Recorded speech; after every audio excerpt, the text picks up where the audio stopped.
వారణాసి సాహితీ వారధి వారు 2024వ సంవత్సరం దీపావళి పండుగ సందర్భంగా ఆన్లైన్ విధానంలో నిర్వహించిన తృతీయ వార్షిక ఏకపత్ర కథల పోటీలో 6వ ప్రోత్సాహక బహుమతి పొందిన కథ పేరు ఖాళీ గది.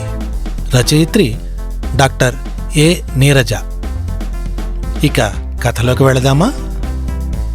అమ్మా, తొందరగా రా, సామాన్లన్నీ కారులో పెట్టేశానని గేటు దగ్గర నుండి నితిన్ అరిచినట్లుగా చెప్పాడు. సావేరికి కొడుకు దగ్గరికి వెళ్లడం అంతగా నచ్చలేదు. శరత్ కాలం చేయడంతో వాళ్ల బలవంతం మీద వెళ్లాల్సి వస్తోంది. హైదరాబాదులో ఒక చివర వనస్థలిపురం, మరో పక్క హైటెక్ సిటీ. నితిన్ పుట్టిన కొత్తలోనే వనస్థలిపురంలో ఇల్లు కొనుక్కున్నారు. నితిన్ పెళ్లైన తరువాత ఉద్యోగాల కోసం నిత్య ఇష్ట ప్రకారం హైటెక్ సిటీలో ఉంటున్నారు. శరత్, సావేరి ఇద్దరూ బ్యాంకు ఉద్యోగస్తులే. జీవితంలో ఒక భాగం మరణం. అది ఎప్పుడు ఎవరిని వరిస్తుందో తెలియదుగా. శరత్ ఒకరోజు నిద్రలోనే శాశ్వత నిద్రలోకి వెళ్ళిపోయాడు.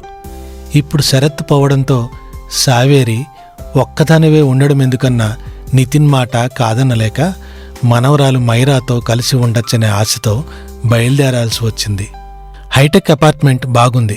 సావేరి కోసం కూడా ప్రత్యేకంగా ఒక గది.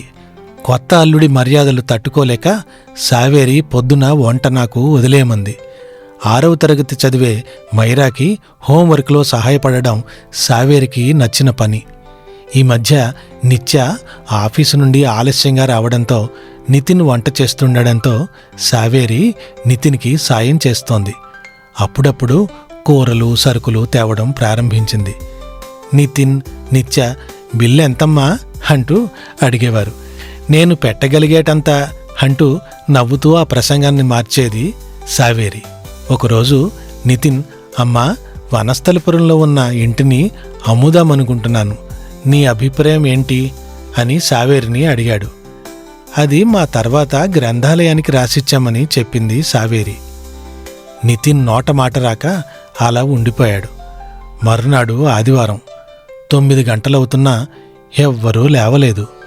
కారణం ఏంటో తెలియక సావేరి నితిన్ వాళ్ల బెడ్రూమ్ దగ్గర తిరుగుతుంటే, నువ్వు మీ అమ్మతో చెప్పి ఇల్లు అమ్మిస్తానని చెప్పి ఈ 2 కోట్ల అపార్ట్మెంట్ కొన్నావు. ఆవిడకో రూమ్ కూడా ఇచ్చాము.